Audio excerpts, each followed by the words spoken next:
भर्गो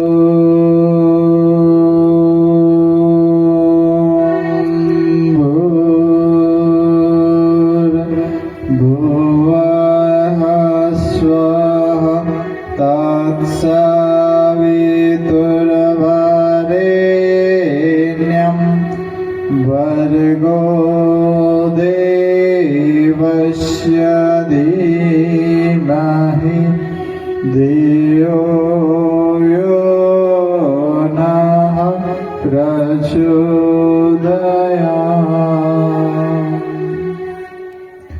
ॐ विद्याधीशं श्रीगणनाथं मूषकयानं गौरीतनयं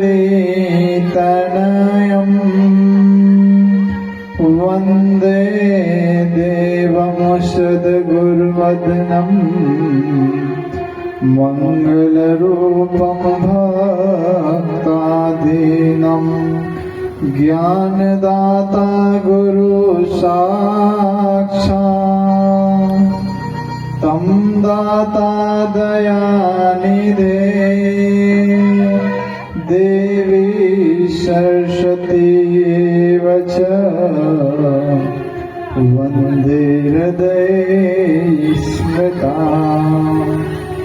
मातृवत् लालयित्री च पितृवत् मार्गदर्शिका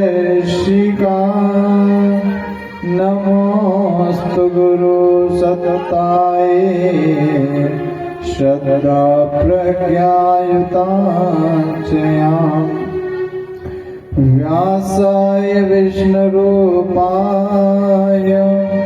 व्यासरूपाय विष्णवे नमो वै ब्रह्मनिधये वासिष्ठाय नमो नमः। पूजन करते प्रज्ञा पुराण का। प्रज्ञा पुराणं परमं पवित्रं व्यासर्वणीयते सहजं विरचितां ज्ञानस्य वरदं प्रतिपाद्यदेव्यं प्रज्ञा पुराणं परमस्तु तेज प्रज्ञा पुराणं परमस्तु तेज। जनक सुता जग जननी जानकी अतिशय प्रिय करुणा निधान की ताके युग पद कमल मनायहु जासु कृपा निर्मल अति पायहु बंदहु गुरु पद पदम परागा सुरुचि सुहासन सहज अनुरागा मंगल भवन अमंगल हारी प्रभु सुदशरथ अजर विहारी महावीर बिनु बहु हनुमाना राम काज यश आप बखाना सादर शिवहि नाथ अब माथा बरनहु विशद राम गुण गाथा। सिया राम मैं सब जग जानी कराओ प्रणाम जोरे जुग पाने।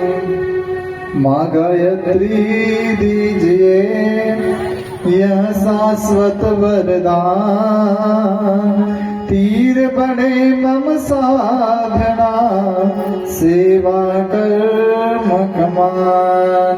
गुरुवर गुरुता दीजिए हे पावन श्री राम जन जन के सुख चैन हित कभी न लो विश्राम।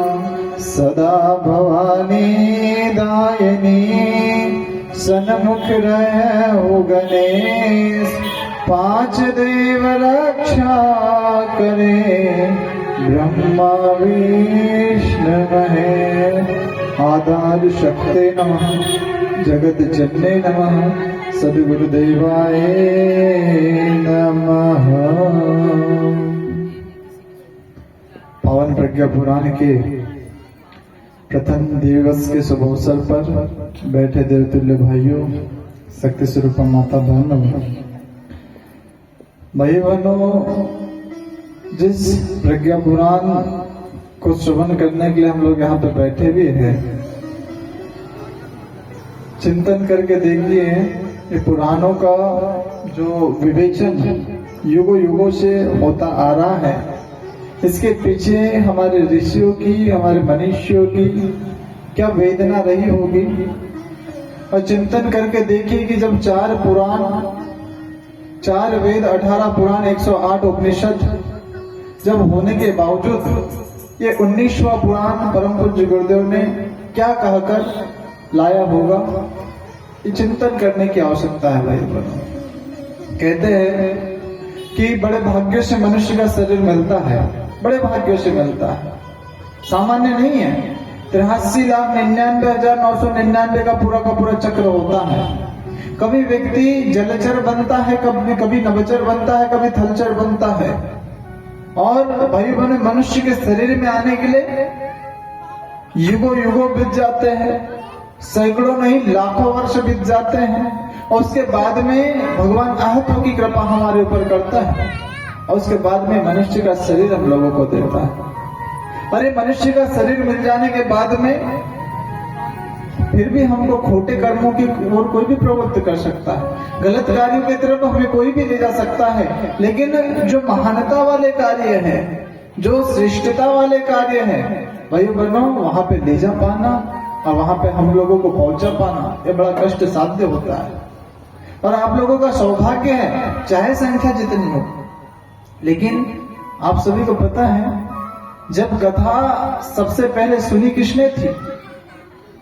राजा परीक्षित ने कथा सुनी थी। और राजा परीक्षित ने कथा सुनी और सुखदेव मुनि ने सुनाई। कथा में केवल अकेले श्रवण करता ऋषि थे। कौन? राजा परीक्षित। यहाँ पे तो कम से कम उनसे ज्यादा ही संख्या है। हाँ, वही श्री राम कथा में 4 घाटों पर 4 कथाएं सुनाई थी। किसने? सबसे पहले कथा श्रवण करवाई थी किसने? गोस्वामी तुलसीदास जी ने। और श्रवण किसने की थी? स्वांताय सुखाय तुलसी रघुनाथ गाथा है।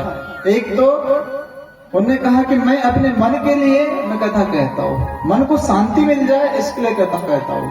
और दूसरा कहते हैं कि माता गंगा की तरफ निहारते थे, चौपाई को लिखते थे। और तुलसीदास जी ने ऐसा कहते हैं कि माता गंगा को कथा श्रवण कराई और तुलसीदास जी ने श्री राम कथा लिखी। कौन से घाट पर बैठकर? भाई बनो, शरणागत घाट पे बैठकर। ये कथा में हमको तरह तरह की बातें निकल के आएगी, लेकिन जो जिस भाव को लेकर यहाँ पे बैठेगा उसको वो भाव की कथा श्रवण होगी। वही अगले घाट पर कौन बैठे थे? कर्मकांड घाट जिसका कहते हैं, काशी विश्वनाथ पर कहते हैं कि याज्ञवल्क्य जी ने कथा सुनाई। और कथा सुनी किसने थी? भारद्वाज मुनि ने। वहां पे श्रवण करता भी एक और वक्ता भी एक। अगले घाट पर कथा किसने श्रवण करवाई थी? अगले घाट पर भगवान शिव ने कथा श्रवण करवाई थी। और श्रवण किसने की थी? माता पार्वती ने। वहां भी वक्ता एक और श्रवण करता एक। उसके बाद में अगली कथा किसने श्रवण करवाई थी? चौथे घाट पर। चौथे घाट पर नीलगिरी पर्वत पर कथा श्रवण करवाई थी भाई बहनों, काकभूषणी जी महाराज ने। और श्रवण किसने की थी? जो श्री हरि भगवान के वाहन है गरुड़, उनने श्रवण करवाई। अब बताइए, हमको सैकड़ों की आवश्यकता है क्या? बस हम तो गुरुदेव के बन के यहाँ पे इंतजार करते हैं कि किस किस का सौभाग्य जाग गया है जो कथा में यहाँ पे आ जाएगा, है ना? क्योंकि बड़े पुण्यात्मा व्यक्ति होते हैं भाई बहनों, जो कथाओं में आकर कथा श्रवण करते हैं। कथा में कह रहे थे कि 83,99,999 चक्र होता है। कभी व्यक्ति जलचर की यात्रा पूरी करता है, कभी थलचर की यात्रा पूरी करता है, कभी नभचर की यात्रा पूरी करता है, और उसके बाद में भगवान महत्व की कृपा हमारे ऊपर करता है कि मनुष्य का शरीर हम लोगों को देता है। और ये मनुष्य का शरीर हम लोगों को मिल गया, और मनुष्य के शरीर में आने के बाद में हमें करना क्या था ये भूल गए। यदि मैं पूछूं आपसे कि यहाँ आप आए किस लिए हैं, मनुष्य का शरीर हम लोगों को मिला है, किस लिए मिला है, कोई बता सकता है क्या? हाँ, कोई बता सकता है? बताइए। सुबह की यज्ञ में स्पष्ट कर दिया, हम कथा बताते भी हैं और पूछते भी हैं, और नहीं पूछा नहीं तो फिर सारी कथा सिर के ऊपर, है ना? बताइए किस लिए मनुष्य के शरीर में आए थे हम लोग? कल कलश यात्रा में वो 3 मूर्तियों वाली कहानी बताई थी ना, बताई थी। कथा श्रवण कैसे करना है, कौन से नंबर की मूर्ति बनकर? तीसरे नंबर की मूर्ति बन, है ना? नहीं तो कथा इस कान से सुनी और इस कान से निकाल दी, इस कान से सुनी और इस कान से निकाल दी, अर्थ क्या रहेगा? अच्छा, कथा नहीं तो फिर इस कान से सुनी या इस कान से सुनी, घर पे जाके कम से कम मुंह से निकाल दी, उसका भी कोई उतना अधिक महत्व नहीं है। लेकिन कथा श्रवण करके जो आत्मसात करता है जीवन में, भाई बनो, वो महान बन जाता है, वो महानता की तरफ अग्रसर हो जाता है। ये मनुष्य के शरीर में यदि हम लोग आए हैं तो चिंतन प्रश्न करके देखिए, अपने आप से चिंतन करके देखिए कि मनुष्य के शरीर में आए किस लिए है? क्या नौकरी करने के लिए आए थे क्या? क्या परिवार बढ़ाने के लिए आए थे क्या? क्या घर चलाने के लिए आए थे क्या? क्या खेती करने के लिए आए थे क्या? मनुष्य के शरीर में आए क्यों थे? तो भाई बहनों, एक बात निकल के आती है कि आत्मा को परिष्कृत करने के लिए मनुष्य के शरीर में आए थे, और श्रेष्ठ कर्म करने के लिए मनुष्य के शरीर में आए थे। लेकिन भाइयों बहनों, वो तो छूट गया, और हम लोग क्या करने लगे पता है? पेट और प्रजनन का जीवन जीने लगे। पेट और प्रजनन का जीवन कैसे होता है? पेट और प्रजनन का जीवन उसे कहते हैं पेट भर लेना और परिवार को बड़ा कर देना। तो पेट और प्रजनन का जीवन तो भाई बहनों पशु पक्षी भी जी लेते हैं, पेट उनका भी भर जाता है। कैसा? कोई चींटी भूखी मरती है क्या? अच्छा, चींटी का तो पेट भर जाता होगा, कोई हाथी भूखा मरता है क्या? हाँ, मरता है कोई हाथी भूखा?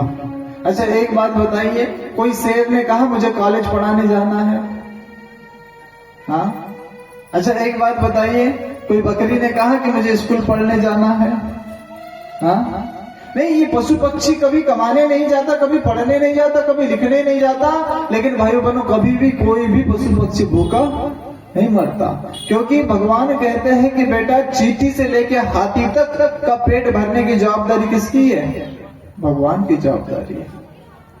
छोटी सी चींटी होती है, वो भी भूखी नहीं मरती है, और विशाल का हाथी होता है, वो भी भूखा नहीं मरता है। और दुर्भाग्य इस मनुष्य का कि रोज कमाने जाता है, फिर भी इसका पेट नहीं भरता है। तो भाई बहनों, उससे अच्छा तो वो पशु पक्षी है जो कम से कम गलत कर्म तो नहीं कर रहे हैं, किसी को अपशब्द तो नहीं कर रहे हैं, किसी की निंदा तो नहीं कर रहे हैं, किसी की चुगली तो नहीं कर रहे हैं, किसी के साथ छल तो नहीं कर रहे हैं, किसी के साथ कपट तो नहीं कर रहे हैं, किसी के साथ दुराग्रह तो नहीं कर रहे हैं। लेकिन भाइयों बहनों, ये मनुष्य जो कर रहा है छल कपट दुराग्रह पापाचार अत्याचार, इससे मनुष्य का चिंतन ऊपर कैसे उठ सके, मनुष्य नर से नारायण कैसे बन सके, पागल से परमहंस कैसे बन सके, और बुद्ध से बुद्ध कैसे बन सके, और मानव से माधव कैसे बन सके, इसलिए परम पूज्य गुरुदेव ने प्रज्ञा पुराण का विमोचन किया भाई दोनों। इसीलिए है तो अन्य ग्रंथों में कोई कमी थी क्या ज्ञान की? अन्य ग्रंथों में कमी नहीं थी, लेकिन आज मनुष्य को जिस प्रकार से बीमारी हो चुकी है भाई बहनों, बीमारी काय की? अच्छा, एक बात बताइए, यदि हमारे पैर में दर्द हो और बाम सिर को लगाया जा रहा हो या दवाई सिर को लगाई जा रही हो, तो पैर का दर्द ठीक होगा क्या? हाँ? अच्छा, सिर में दर्द हो और इलाज पैर का किया जा रहा हो, तो सिर का दर्द ठीक होगा क्या? हाँ? ठीक उसी प्रकार परम पूज्य गुरुदेव ने कहा कि आज प्रत्येक मनुष्य के चिंतन में खराबी आ गई है, मनुष्य का चिंतन बड़ा निकृष्ट हो गया है, मनुष्य बड़ा स्वार्थी हो गया है। तो ये मनुष्य स्वार्थी से परमार्थी कैसे बने? ये मनुष्य नर से नारायण बनने की तरफ कैसा अग्रसर हो। तो भाई बहनों, इसके लिए कहते हैं कि परम पूज्य गुरुदेव ने पावन प्रज्ञा पुराण का विमोचन किया।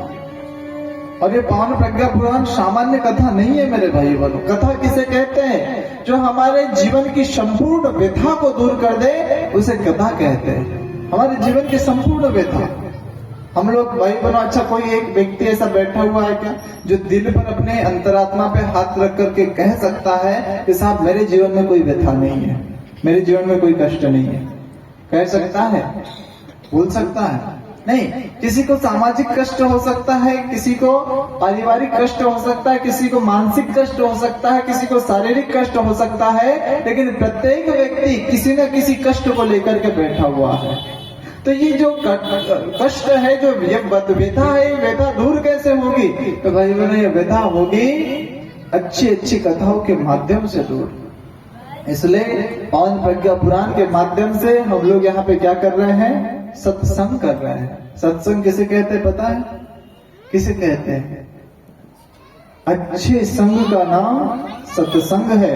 और भाई बहनों, सबसे बड़ी समस्या इस धरती पर यह आ गई कि हम लोग सत्संग से दूर हो गए हैं। सत्संग से क्या हो गए हैं? दूर हो गए हैं। सत्संग हमें जाने का समय नहीं है, सत्संग में कभी बैठने का समय नहीं है। और जो व्यक्ति सत्संग में नहीं बैठता है भाई बहनों, वो व्यक्ति के जीवन में कुसंग आता हुआ चला जाता है। सत्संग किसे कहते हैं? कथा आती है एक कंजूस सेठ की। एक कंजूस सेठ था, बड़ा भगवत भक्त था, लेकिन कंजूस सेठ के यहाँ पे जब बेटा पैदा हुआ, वो बड़ा भगवत भक्त पैदा हुआ, और जो कंजूस सेठ था उसका कभी भगवान की तरफ मन नहीं जाया करता था, कभी ध्यान नहीं जाता था। अब भाइयों बहनों, क्या हुआ? धीरे धीरे बेटा बड़ा हुआ, हमेशा पूजा पाठ में लगा रहता था, उपासना, साधना, आराधना, हमेशा भगवान की पूजा पाठ में लगा रहता था। अब उस कंजूस सेठ ने सोचा कि बोले यदि बेटा इसी तरह पूजा पाठ में लगा रहा है, यदि इसी तरह मेरा बेटा इन कामों में लगा रहा तो मेरा इतना बड़ा बिजनेस कौन देखेगा, इतना बड़ा बिजनेस कौन संभालेगा? तो भाइयों बहनों, कहते हैं कि पिताजी ने कह दिया अपने बेटे से, क्या कहा? बोले बेटा, आज के बाद में भगवान की पूजा करने की आवश्यकता नहीं है। बताइए, कोई पिता हो सकता है वो जो कहे कि बोले आज से पूजा करने की आवश्यकता नहीं? लेकिन यहाँ पे कहा, और जब कहा तो अब पिताजी जो कह रहे हैं उसने कहा कि ठीक है, वे पिताजी कह रहे हैं तो मान लेना चाहिए। उसने भगवान की पूजा करना बंद कर दी। और वो कंजूस सेठ ने यहाँ तक कह दिया कि बोले यदि कहीं भगवान की पूजा हो रही हो, भगवान की कथा हो रही हो, तो वहां से दोनों हाथों की उंगलियां कानों में डालकर वहां से भाग जाना, ताकि सत्संग के स्वर कानों में ना पड़ सके।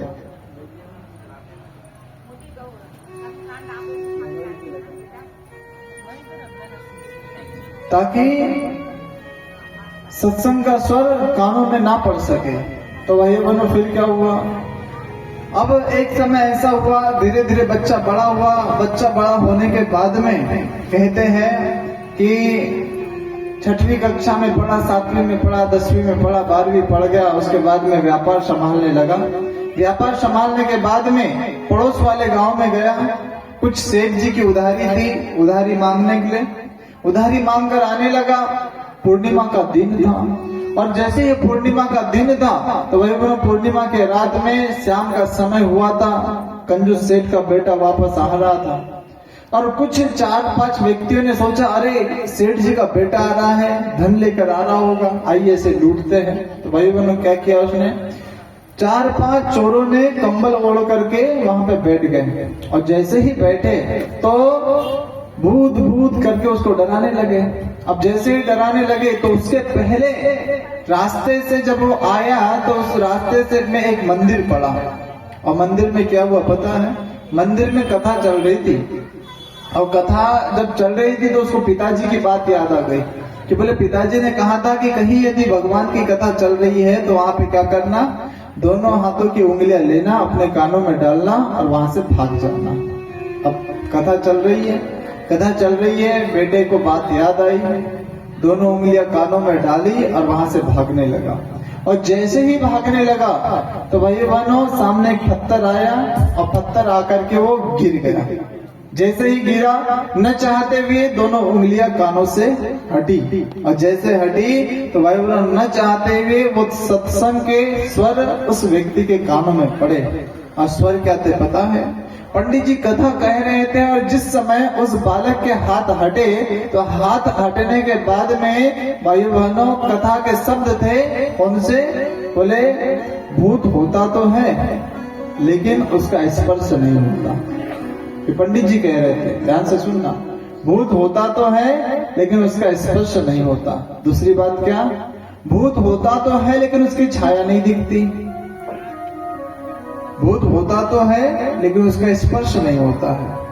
भूत होता तो है लेकिन उसकी छाया नहीं दिखती। और तीसरी बात क्या कही?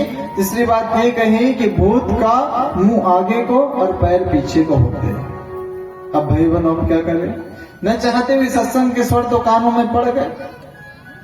अब जब व्यक्ति वहां पहुंचा, जो 4-5 चोर उसको भूत भूत करके डराने लगे थे, तो भाई बहनों कहते हैं कि जैसे ही वो व्यक्ति वहां पर पहुंचा, पहुंचने के बाद में क्या हुआ? पहुंचने के बाद में उसने देखा चंद्रमा निकला हुआ था। चंद्रमा के निकलने के बाद में उन व्यक्ति जो भूत बनकर चोर डरा रहे थे, तो भाई बहनों कहते हैं कि उनकी परछाई उनको दिखी तो मन में संशय आया।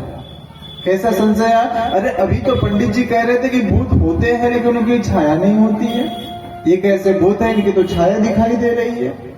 उन्हें लगा कि नहीं, ये भूत नहीं हो सकते, क्योंकि पंडित जी ने क्या कहा कि भूत होते तो है लेकिन छाया दिखाई नहीं देती है। उसके बाद में पंडित जी ने और क्या कहा?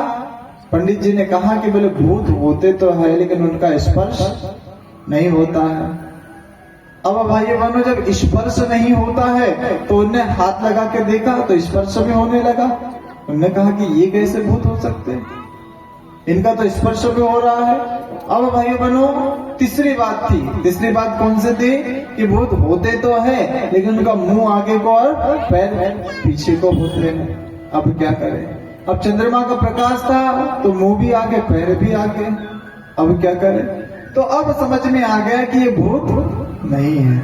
तो भूत नहीं है तो कौन है ये? तो भाई बहनों जब भूत नहीं है तो उसने सोचा कि मेरे गांव के ही कुछ चोर भूत बनकर मुझे डराना चाहते हैं, मुझसे धन लेना चाहते हैं। उसने अपना एक डंडा निकाला और जोर से बोला कि बोले ठहरो तुम्हें बताता हूँ। और जो भूत बनकर, जो चोर भूत बनकर डरा रहे थे, भाई बहनों वो चोर भाग गए। और भागने के बाद में वो व्यक्ति तो उसके पास से धन लूटने से बच गया। उसके मन में घर पे गया, संकल्प लिया कि सत्संग के 3 शब्द सुनने के बाद में मेरे पास से धन चुराने से बच सकता है। तो जो अपनी तीनों अवस्था, बचपन, यौवन और बुढ़ापा भाई बहनों सत्संग में लगा देता, उसका कितना बड़ा कायाकल्प हो जाता है। लेकिन विडंबना ये है कि भाई बहनों हम ना सत्संग में जाते हैं और ना सत्संग में अपने बच्चे को ले जाते हैं। अरे भाई बहनों आज का बच्चा कल का युवा होगा और कल का युवा इस देश का भविष्य होगा। और उस भविष्य में यदि संस्कार न रहे, सभ्यता न रहे, मर्यादा न रहे, नैतिकता न रहे, तो भाई बहनों हम तो फिर बूढ़े हो जाएंगे उस समय और कहेंगे कि साहब दुनिया कितनी बदल गई, दुनिया कितनी बिगड़ गई। दुनिया, अरे दुनिया नहीं बिगड़ी है मेरे भाइयों बहनों, दुनिया को बिगाड़ने की शुरुआत की किसने है? और हमने शुरुआत की है। परम पूज्य गुरुदेव ने एक संकल्प लिया है, गायत्री परिवार का एक उद्घोष है, नारा है, कौन सा? हम बदलेंगे। कौन सा? हम बदलेंगे, युग बदलेगा। अब कहना हम बदल रहे हैं, बोलो युग। तो फिर आप बताओ कि कब बदल रहे हो? भविष्य में बातें कर रहे हैं कि हम बदलेंगे, युग बदलेगा। बचपन से लेके जवान होगा, जवान से लेके बूढ़े हो गए ना, हम बदलेगा भाई निश्चित रूप से। जिनने संकल्प लिया है पूरा वही करेगा। देखना यह है कि हमारा पुरुषार्थ किस प्रकार से पहुंच पाता है।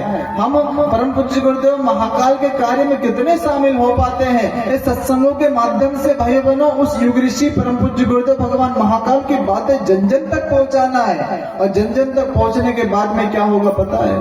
हमें पता है युग बदलना हमारे आपकी बस की बात नहीं है, लेकिन हमें स्वयं को बदल लेना ये तो हमारे बस की बात है ना। हमें कितना प्रयास करना है भगवान परम पूज्य गुरुदेव के काम में। भाई बहनों, प्रयास किया था एक चिड़िया ने। वो चिड़िया कैसी थी पता है? वो चिड़िया जिस घोंसले में रहती थी सामने 3 मंजिला भवन बना हुआ था। अब 3 मंजिला भवन जब बना हुआ था तो अचानक उस 3 मंजिले भवन में आग लग गई। जैसे ही आग लगी तो आग लगने के बाद में उसका मन दर्द होने लगा कि बोले सामने वाला जो घर मालिक है मुझे दाने डाला करता था, सुबह शाम अपने छत पर पानी पीने के लिए पानी की व्यवस्था बनाता था। वो चिड़िया के मन में भाई बहनों वेदना पैदा हुई, दर्द पैदा हुआ। और जब दर्द पैदा हुआ तो दर्द पैदा होने के बाद में वो चिड़िया ने सोचा कि क्यों ना आग बुझाने में मदद की जाए। तो भाई बहनों, चिड़िया क्या करती थी? चिड़िया जाती थी, चोंच भर पानी लेती थी और वो भवन के ऊपर डालती थी ताकि आग बुझ सके। ये क्रम चलता रहा, 1 बार 10 बार 100 बार। सामने दूसरे पेड़ पर एक कौवा बैठा हुआ था और वो कौवा क्या देख रहा था पता है? वो कौवा देख रहा था कि चिड़िया की चोंच भर पानी से क्या आग बुझ सकती है क्या? बताइए, बुझ सकती है क्या? कौवे के मन में भी यही आया। कौवे ने पूछा कि बोले चिड़िया एक बात बता, तेरे चोंच भर पानी से क्या ये आग बुझ जाएगी क्या? चिड़िया ने क्या कहा पता है? चिड़िया ने कहा कि बोले जानती हूँ कौवे कि चोंच भर पानी से आग बुझने वाली नहीं है, लेकिन कौवे सुन, जिस दिन इस घटना का इतिहास लिखा जाएगा तो मेरा नाम आग जलाने वालों में नहीं, आग बुझाने वालों में लिखा जाएगा। इसलिए भाइयों बहनों, युग बदल रहा है ये निश्चित मानना, लेकिन क्या हम युग सुधारने वाले हैं या युग बिगाड़ने वाले हैं? जिस दिन इस घटना का इतिहास लिखा जाएगा तो हमारा नाम युग बिगाड़ने वालों में नहीं, युग सुधारने वालों में लिखा जाना चाहिए। भाई बहन, प्रयास कितना भी बड़ा हो सकता है। प्रयास चिड़िया का बहुत बड़ा था क्या, लेकिन भावना कितनी श्रेष्ठ थी। प्रयास छोटा सा ही तो था, गिलहरी का। पता है कि भगवान राम का सेतु निर्माण हो रहा, लेकिन पता था कि सेतु निर्माण हो रहा है तो निश्चित रूप से पूर्ण होकर रहेगा। लेकिन भाई बहनों, क्या करती थी वो बंदर? तो बड़े बड़े पत्थर ले जाके समुद्र में डालते थे, लेकिन अब पत्थर तो उठा नहीं सकती गिलहरी, तो अब क्या करे? तो जाती थी, अपने आप को गीला करती थी, गीला करने के बाद में वो बालू में अपने शरीर को लपेटती थी और बालू जाके पुनः समुद्र में छोड़ाती थी। बंदर हंसने लगे, बोले तेरे इतने से बालू से समुद्र का पुल बन जाएगा क्या? तब भाई बहनों, गिलहरी ने क्या कहा? बोले जानती हूँ बंदरों कि मेरे बालू ऐसे समुद्र का पुल नहीं बन जाएगा, लेकिन जिस दिन भगवान राम के सेतु बनाने की बारी में जब नाम लिखा जाएगा तो मेरा नाम भी एक छोटे से गिलहरी के रूप में लिखा जाएगा। इसलिए भाइयों बहनों, हम जानते हैं कि हमारा प्रयास बहुत बड़ा नहीं हो सकता है। हम जानते हैं कि हनुमान जी जैसा प्रयास नहीं कर सकते, हम जानते हैं कि नल नील जैसा प्रयास नहीं कर सकते, लेकिन क्या वो चिड़िया के जैसा प्रयास नहीं कर सकते क्या? क्या वो गिलहरी के जैसा प्रयास नहीं कर सकते क्या? और जब कर सकते हैं तो भाइयों बहनों, पुनरपि जन्मम पुनरपि मरणम पुनरपि जन्मी जठरे शयनम का क्रम चला रहेगा। भाइयों बहनों, जन्म मरण चलता रहेगा। हमें ऐसा लगता है कि हम पहली बार पैदा हुए, पहली बार पैदा, अरे कितने बार आए और कितने बार चले गए भाइयों बहनों, लेकिन इस युग का सबसे बड़ा सर्वश्रेष्ठ धर्म है तो युग निर्माण करना हमारा धर्म है। चाहे भाइयों बहनों युग निर्माण करने के लिए हमारे प्राणों की आहुति क्यों न देना पड़े, लेकिन परम पूज्य गुरुदेव ने जो संकल्प लिया हुआ है उस पर चल पड़ना ही इस युग का श्रेष्ठ धर्म है भाइयों बहनों। और जब प्रत्येक गायत्री परिवार वाले के मन में ही आ जाता है तो भाई बहनों, उसकी अंतरात्मा उसको भी चैन से बैठने नहीं देती है, चैन से नहीं बैठने देती है। और यदि व्यक्ति चैन से बैठ गया तो फिर उसकी आत्मा सुप्त अवस्था में बैठी हुई है, सुप्त अवस्था में। अच्छा एक बात बताइए, सभी के पास मोबाइल है क्या? है मोबाइल। अच्छा, मोबाइल में ऐसा क्या चला जाता है कि मोबाइल में वो जाने के बाद में मोबाइल किसी काम का नहीं रहता है? बताइए, क्या खत्म हो जाता है? तो हाँ, मोबाइल में से क्या खत्म हो गई तो मोबाइल किसी काम का नहीं। हाँ, बताइए।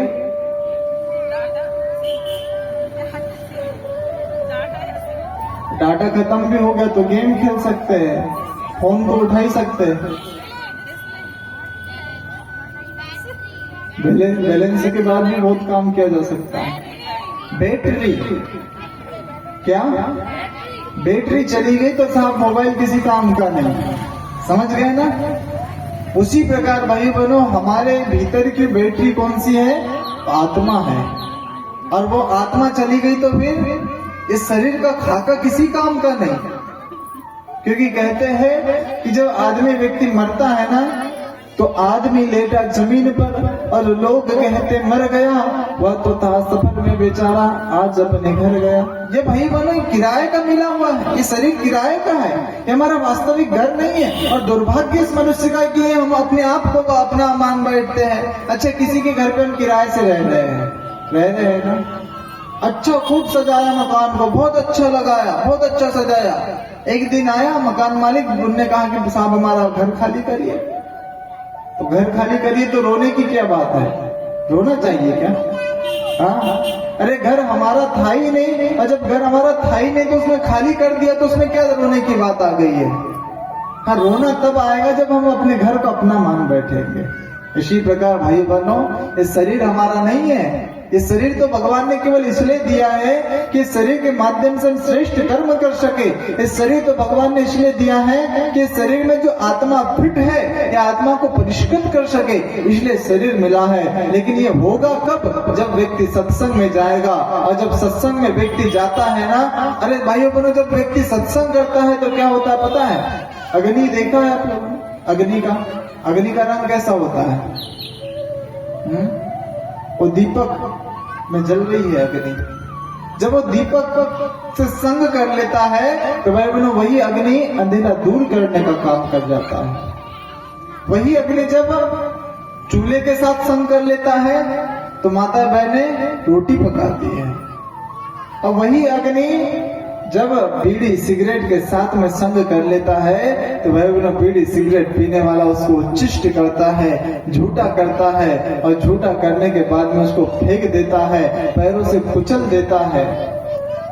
और वही अग्नि जब अगरबत्ती के साथ में संग कर लेती है तो भाई बहनों खुशबू बिखेरने लग जाती है, खुशबू बिखेरने लग जाती है। और वही अग्नि जब शमशान में चिताओं के साथ में संग कर लेती है तो वह मुर्दे जलाने के काम में आती है। अग्नि वही है, अग्नि वही है, लेकिन जिसके साथ जैसा संग कर लिया अग्नि ने भाई बहनों अपना स्वरूप वैसा बना लिया। इसलिए हम मनुष्य भाई बहनों एक से है, लेकिन जैसा संग हम लोगों को मिल जाता है वैसे हम बनते हुए चले जाते हैं। इसलिए तो भाई बहनों कहते हैं कि सत्संग वो गंगा है, इसमें जो नहाता है पापी से पापी भी पावन हो जाता है। पापी से पापी व्यक्ति, आपको पता है जब संग कर लिया था हनुमान जी ने भगवान राम के साथ में, तो वही हनुमान जी जो अपने भाई के डर से जो भगोड़े सुग्रीव के घर पे नौकरी करते थे, एक सामान्य सी नौकरी, वही जब राम के साथ में संग कर लेते हैं तो भाई बहनों संजीवनी पर्वत लाना, सुसैन वैद्य को लेकर आना, और माता सीता की खोज करना, और लंका पर चढ़ाई करना कितना सहज हो जाता है। लेकिन ये हुआ का पता है जब भगवान राम के साथ में हमने संग कर ली। इसलिए भाई बहनों ये सत्संग वो गंगा है जिसमें जो नहाता है पापी से पापी भी पावन हो जाता है। ये सत्संग वो गंगा है भाइयों बहनों, एक तो वो गंगा है। अच्छा वहां गहरे पानी में कौन जाता है गंगा के पता है? कौन जाता है बताइए? जिसको क्या करते आता है, तैरते आता है, नहीं तो वहां पे फिर डूब जाएगा। और ये सत्संग की वो गंगा है पता है, इसमें व्यक्ति डूबने के लिए आता है। वहां व्यक्ति यदि गंगा में डूबा तो फिर सीधा ऊपर, है ना। और ये सत्संग की गंगा में व्यक्ति डूबा तो फिर भाइयों बहनों भवबंधन से ऊपर। इसलिए इस सत्संग की गंगा है, और उसमें जो नहाता है ना चाहे कितना जीवन में पाप किया रहे वो पावन बन जाता है। आइए इस गीत के माध्यम से हम श्रवण करते हैं। सत्संग वो गंगा है, इसमें जो नहाते हैं। सत्संग वो गंगा है, इसमें जो नहाते हैं। पापी से पापी भी पावन हो जाते हैं। सत्संग वो गंगा है, इसमें जो नहाते हैं। पापी से पापी भी पावन हो जाते हैं। सत्संग वो गंगा है, इसमें जो नहाते हैं। सत्संग वो गंगा है, इसमें जो नहाते हैं। पापी से पापी भी पावन हो जाते हैं। पापी से पापी भी पावन हो जाते हैं।